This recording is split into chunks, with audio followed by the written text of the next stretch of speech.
시간 하나님의 공의 두 번째 시간으로 말씀을 전하도록 하겠습니다. 하이델베르크 요리문답은 두 번째 질문, 제2문이 전체 뼈대를 이루는 중요한 질문입니다. 하이델베르크 요리문답 제2문은 제1문에서 언급한 우리에게 있는 하나님의 위로를 잘 누리기 위해서 우리가 알아야 할 것이 세 가지가 있다고 합니다.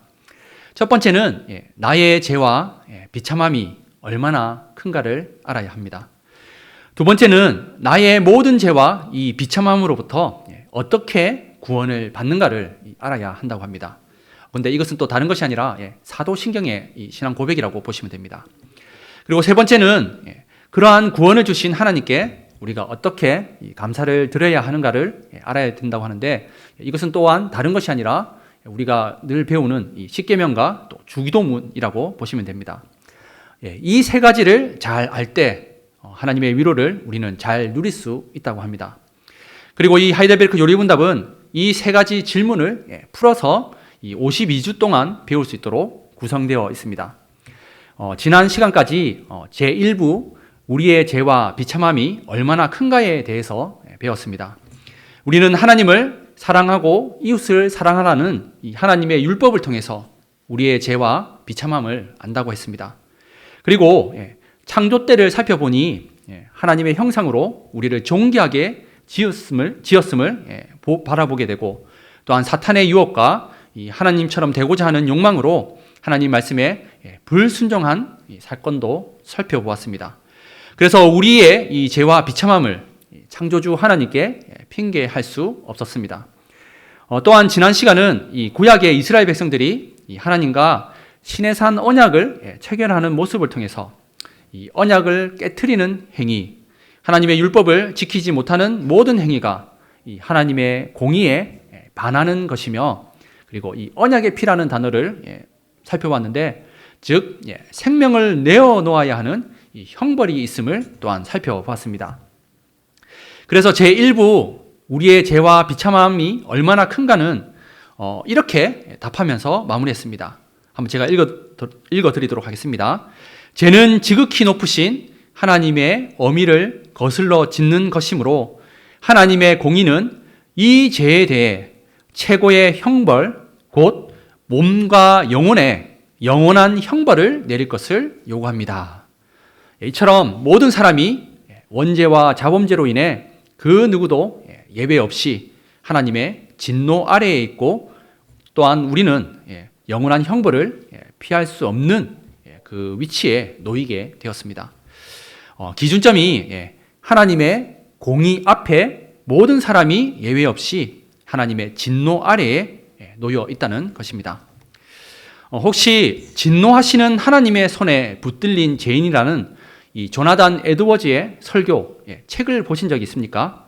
제가 한 부분을 읽어드리도록 하겠습니다. 여러분이 지난밤 지옥에 떨어지지 않은 이유가 무엇인지 아십니까? 지난밤 눈을 감고 잠이 들었다가 오늘 아침 다시 눈을 뜨고 이 세상을 보게 된 이유가 무엇인지 아십니까? 하나님의 손이 여러분들을 붙들고 있기 때문입니다. 또 아침에 잠자리에서 일어난 후 지금까지 지내면서 아직도 지옥에 떨어지지 않은 이유가 무엇인지 아십니까? 하나님의 손이 여러분을 붙들고 있기 때문입니다. 또 여러분이 하나님을 예배하는 이 엄숙한 시간에 여러분의 악한 방식대로 예배 드림으로써 정결하신 하나님을 불쾌하게 해드리고도, 지금 이 순간에도, 즉 여러분이 하나님의 집에 들어와 지금까지 예배드리고 있는 동안에도 지옥불에 떨어지지 않는 이유가 무엇인지 아십니까? 이 역시 하나님의 손이 여러분을 붙들고 있기 때문입니다. 그 외에는 다른 이유가 없습니다. 조나단 에드워즈는 이와 같이 하나님의 손에 붙들려 있는 죄인을 또한 이렇게 비유로 설명을 합니다. 한 마리의 거미가 가냘픈 거미줄에 매달려서 뜨거운 화롯불 위에 있는 것과 같다라고 우리를 이렇게 표현합니다. 하나님이 우리와 함께하지 않으면 그 누구도 예외 없이 이와 같이 위태로운 삶임을 잊지 마시기 바랍니다. 진노하시는 하나님의 이 손에 붙들린 죄인이라는 이 설교 중 또 다른 한 부분도 좀 중요해서 한번 읽어드리도록 하겠습니다. 전능하신 하나님의 이런 맹렬한 진노는 한순간만 당해도 끔찍한 일일 텐데 회심치 않는 자들이 당해야 할 그 무서운 비참함은 끝이 없습니다. 회심하지 않는 여러분 앞에 놓여 있는 영원한 시간을 보고 그만 아연실색하며 그 후로부터는 거기서 구원받을지도 모르겠다는, 아니면 그 형벌이 완화되거나 잠시 휴식을 취할 수 있을지도 모르겠다는 이 망상 따위는 아예 단념하게 될 것입니다. 그때 회심하지 않은 여러분은 이제 억겁의 세월 동안 전능하신 분의 무자비한 보복과 싸우며 지내야 한다는 사실을 분명히 알게 될 것입니다.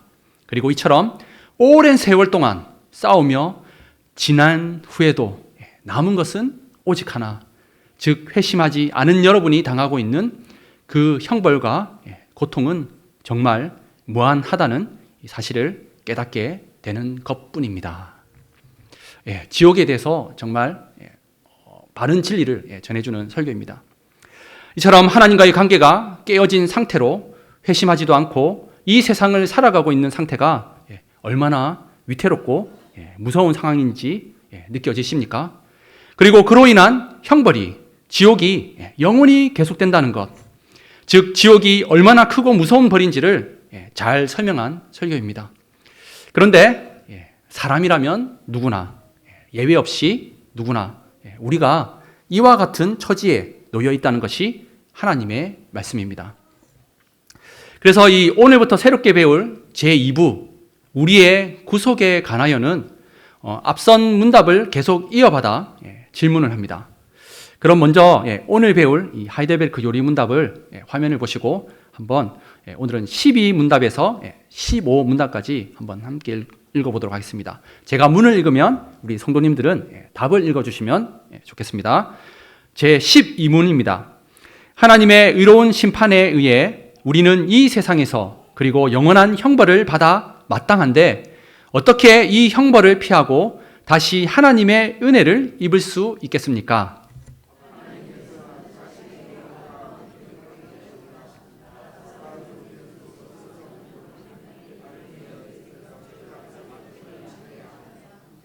예, 13문입니다.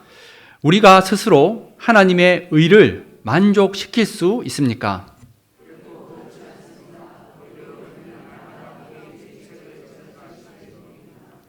14문입니다. 어떠한 피조물이라도 단지 피조물로서 우리를 대신하여 하나님의 의를 만족시킬 자가 있습니까?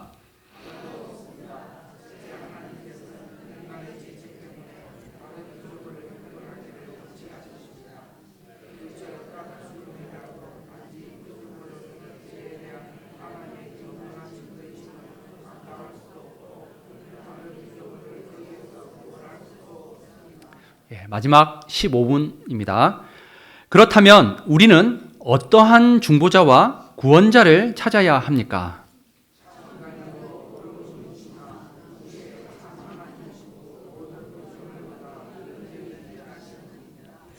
그러면 이제 좀 한 문답씩 자세히 한번 살펴보도록 하겠습니다.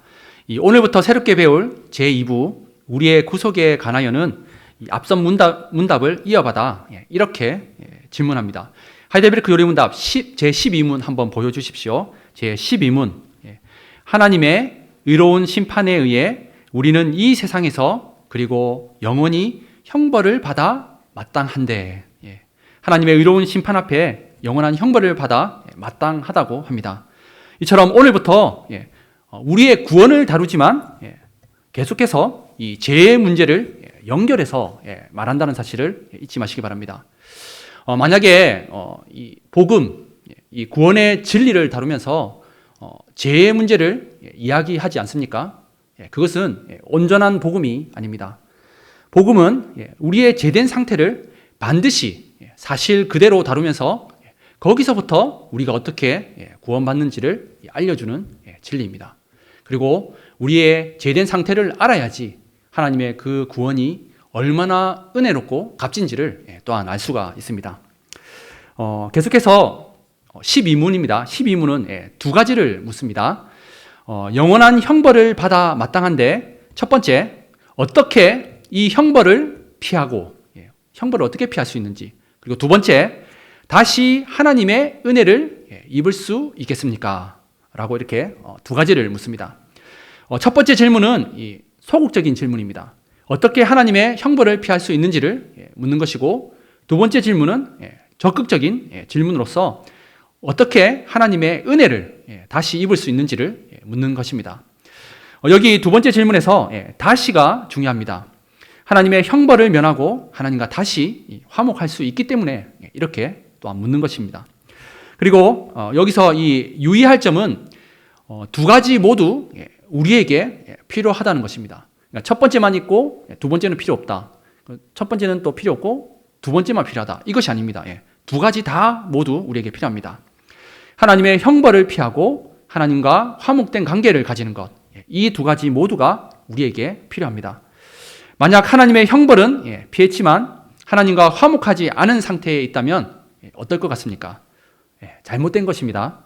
하나님과 화목하지 않은 상태에 있으면서 지금 형벌을 받지 않는다면 지금 형벌을 받지 않는 것처럼 보이지만 사실 계속해서 하나님의 형벌을 받고 있는 상태입니다. 가인을 생각해 보면 좀 더 쉽게 이해가 될 것입니다. 가인은 동생 아벨을 시기하고 죽이는 죄를 범했습니다. 그는 살인죄로 하나님께 쫓겨났지만 하나님을 떠나는 것이 그리 큰일이라고 생각하지 않고 돌이키지를 않습니다. 오히려 다른 사람들이 자기를 죽이지 않을까, 육신의 생명을 보존하는 데만 걱정을 합니다. 하나님 앞에 쫓겨난 것이 곧 죽음이라는 것을 생각하지 못하는 것입니다. 이것은 참된 생명이 무엇인지 모르는 것입니다. 반면에 다윗을 한번 보면 좋겠습니다. 시편 51편 11절 말씀입니다. 시편 51편 11절 말씀에서 다윗은 이렇게 기도합니다. 나를 주 앞에서 쫓아내지 마시며 주의 성령을 내게서 거두지 마소서. 다윗에게는 이 하나님 앞에서 쫓겨나는 것과 또 주의 성령을 거두시는 것이 인생의 가장 큰 문제였습니다. 다윗은 형벌을 면했으니까 괜찮다고 생각하지 않았습니다. 다윗은 다시 주님 앞에 설 수 있기를 간구했습니다.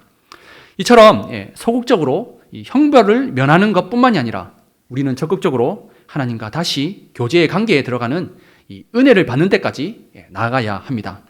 이것이 바로 우리가 받는 온전한 구원입니다. 하이델베르크 요리문답 제12문은 하나님의 형벌을 피하고 다시 하나님의 은혜를 입을 수 있는지를 물었습니다. 그에 대한 제12문의 답, 12문답을 한번 보여주십시오. 하나님께서는 자신의 의가 만족되기를 원하십니다. 따라서 우리는 우리 스스로든 아니면 다른 이에 의해서든 이 죄값을 완전히 치러야 합니다. 여기서 하나님은 이 죄에 대해서 반드시 값을 치르시는 공의의 하나님이심을 다시 보여줍니다. 우리도 역시 마찬가지지 않습니까? 재판할 때 이 재판하는 사람이 그 바른 판결을 안 했을 때 얼마나 그 억울한 마음이 듭니까?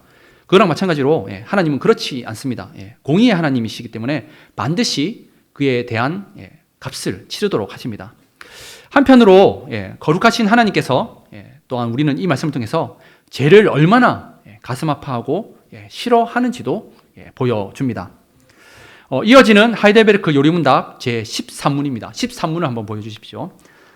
우리가 스스로 그러니까 즉 내 자신이 하나님의 의를 만족할 수 있는지를 묻고 있고 제14문을 한번 보여주십시오. 제14문 조금 복잡하지만 제14문을 보여주시면 다른 피조물을 통해서 하나님의 의를 만족시킬 수 있는지를 묻습니다.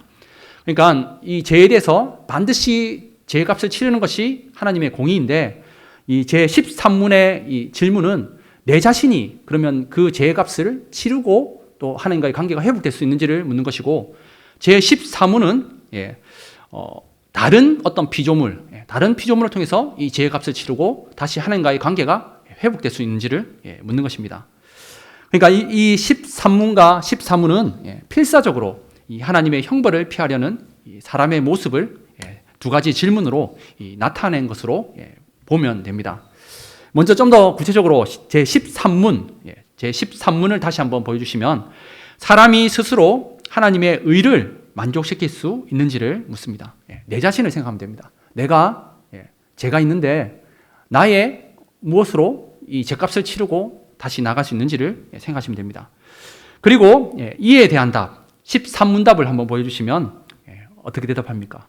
결코 그렇지 않다는 것과 오히려 우리는 날마다 죄책을 증가할 뿐이라고 이렇게 말합니다.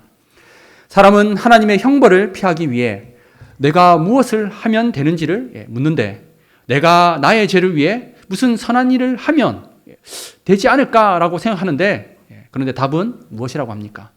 사람은 하나님께서 요구하시는 것을 행하지 못할 뿐만이 아니라 오늘 하루도 계속해서 죄의 빛을 쌓아가고 있을 뿐이라고 말하고 있습니다. 역사상 수많은 이 사람들 중에 구원받고자 하는 사람들 중에 이 많은 이 시도들이 있었는데 가장 대표적인 것이 자신의 의 그리고 선행을 내세우는 것이었습니다. 자기가 뭔가 착한 행실 그리고 다른 사람보다 상대적으로 뭔가 의로운 삶을 살면 구원을 받을 수 있는 것이라고 생각했습니다. 그러나 사실 이것을 잘 살펴보면 죄가 무엇인지도 모르고 죄의 깊이도 모르기 때문에 자기의 선행을 내세워서 이 하나님의 의를 만족시키려는 것입니다. 우리의 선이라고 하는 것들을 한번 잘 살펴보십시오. 우리의 선이 완전히 순수하지도 않고 또 악을 저지르지 않으면서도 우리가 살 수가 없습니다. 사람이 행하는 선은 불완전하며 또한 우리의 삶 가운데 선만 행하는 것도 아니어서 악도 함께 있는 것을 보게 됩니다.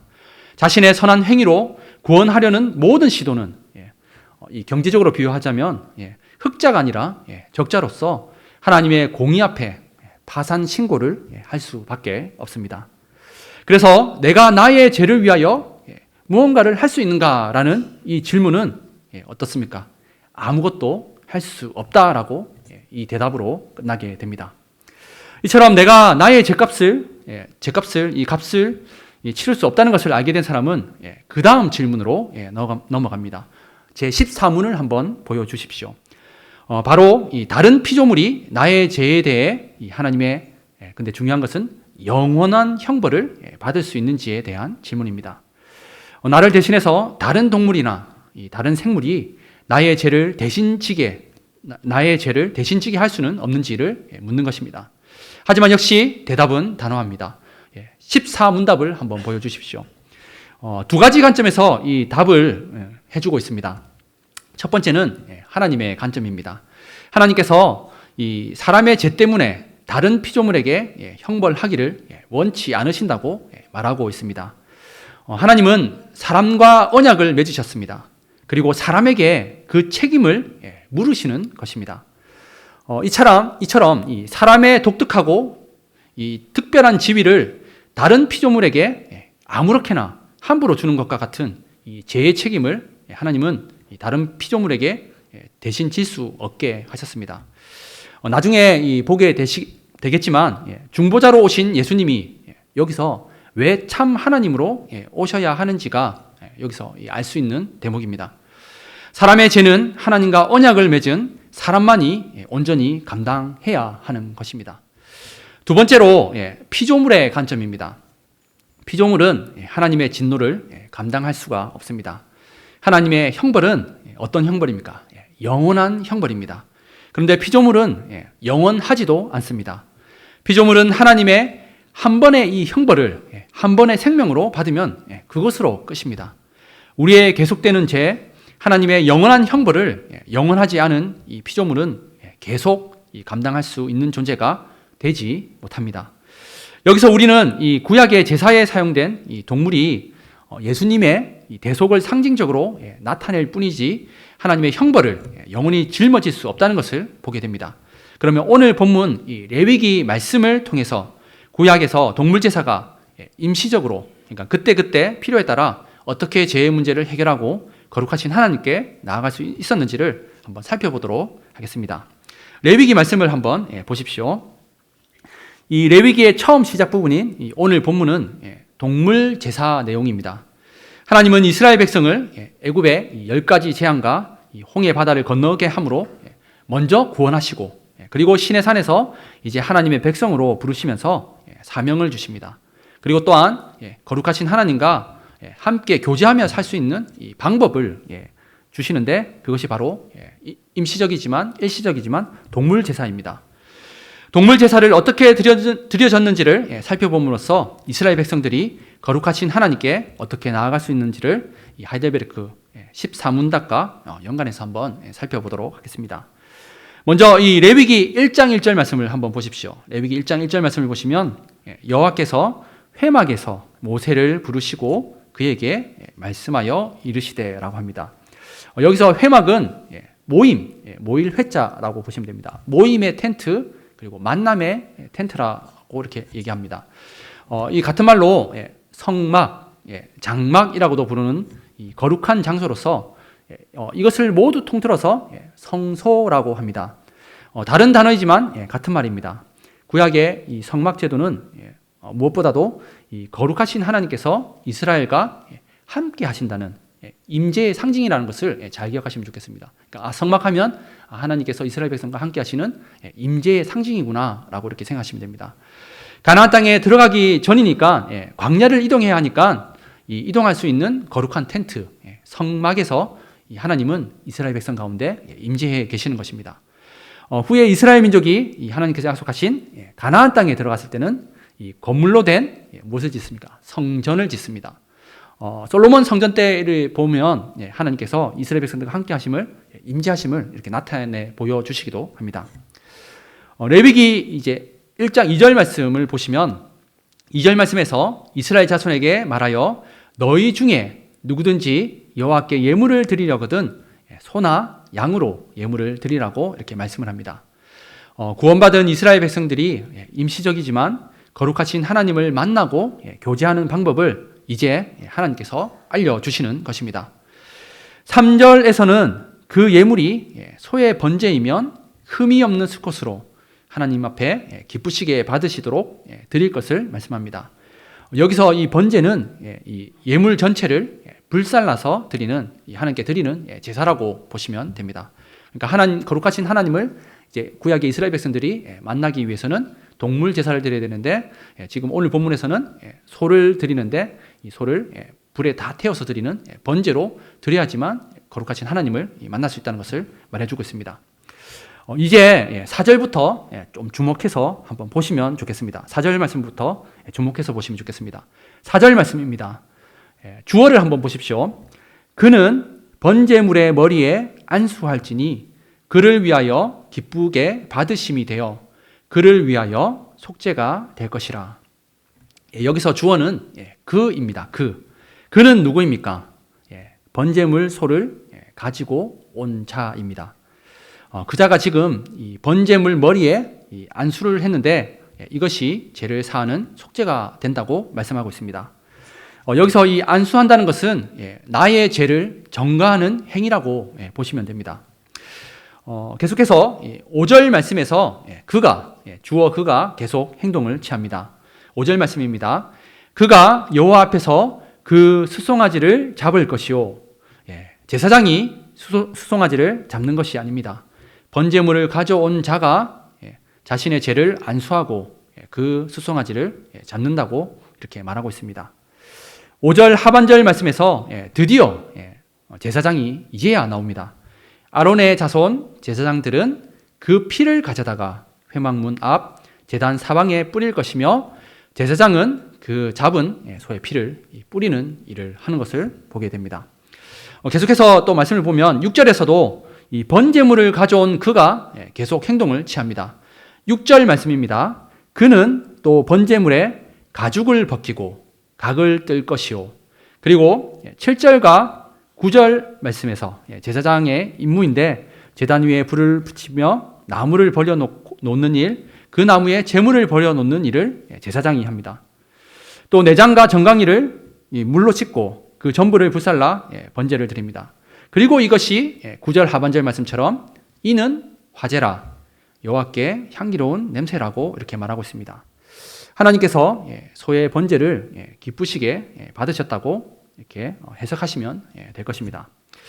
오늘 이 본문 말씀을 살펴보았듯이 제물을 가져온 자가 번제물에 안수를 해서 자신의 죄를 전가하고 잡습니다. 다시 말씀을 드립니다.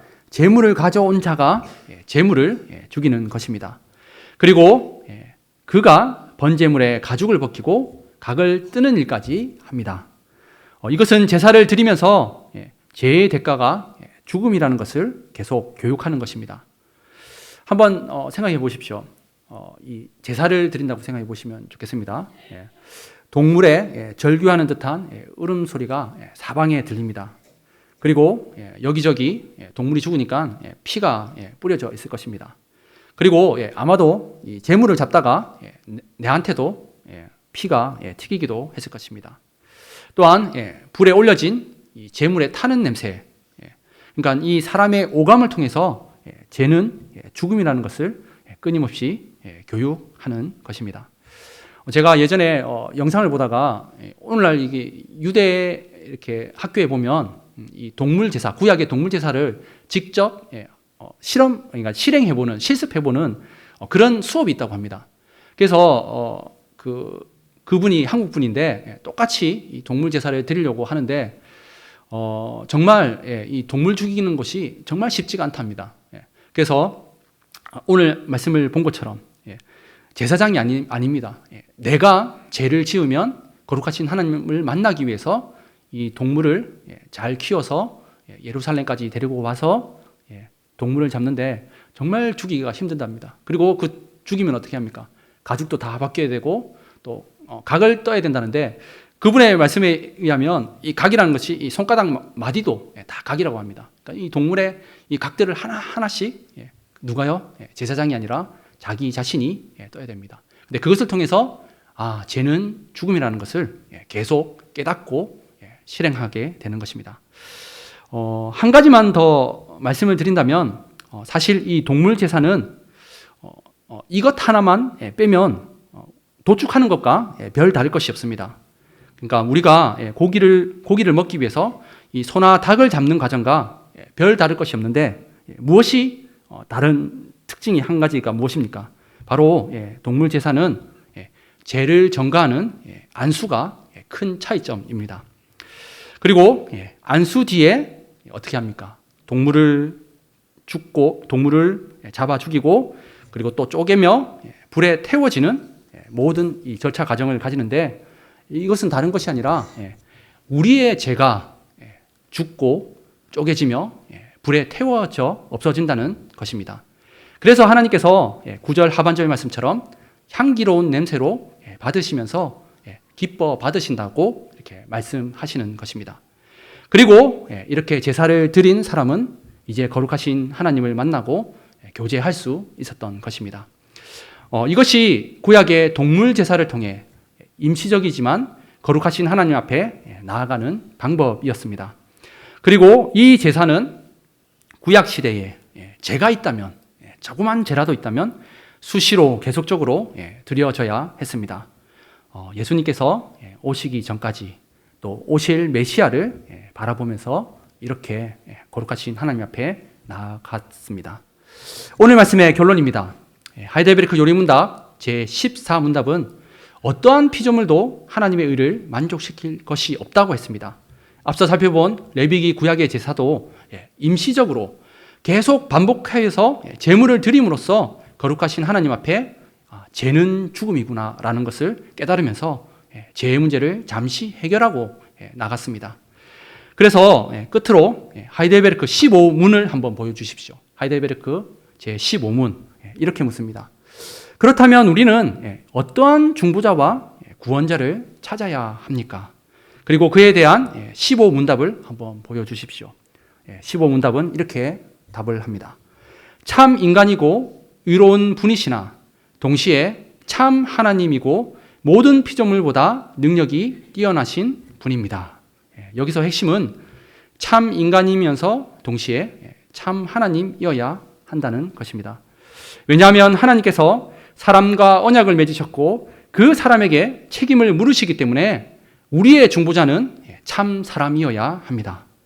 그리고 하나님의 형벌은 영원한 형벌이기 때문에 그 영원한 형벌을 짊어질 수 있는 능력이 있으신 분은 유한한 피조물이 아니라 영원하신 하나님, 참 하나님밖에 안 된다는 것을 우리에게 말씀해 주고 있습니다. 여기서 예수님에 대한 진리가 나옵니다. 바로 예수님께서 참 하나님인 동시에 참 인간이라는 진리입니다. 저도 이 신앙생활을 이렇게 한 이후에 한참 뒤에야 이 진리를 들었고 깨닫게 되었습니다. 수많은 이단들이 예수님을 그저 훌륭하고 좋은 선생 정도로만 생각합니다. 아닙니다. 예수님은 참 하나님이면서 동시에 이 땅에 성령으로 잉태된 죄가 없으신 사람으로 태어나셨습니다. 그리고 우리의 죄를 대신하여 십자가에 죽으신 하나님의 아들이 되십니다. 이 진리가 우리를 죄와 죽음에서 구원하는 진리입니다. 우리를 사랑하시고 우리의 죄를 대신 지시기 위해 참 하나님께서 이 땅에 참 인간으로 오신 예수님에 대한 진리를 우리 삶의 마음에 잘 새기고 간직하심으로 예수님의 사랑 안에서 한 주간 하나님 보시기에 기쁘고 아름다운 거룩한 삶이 되시기를 삼위 하나님의 이름으로 축복합니다. 기도하겠습니다.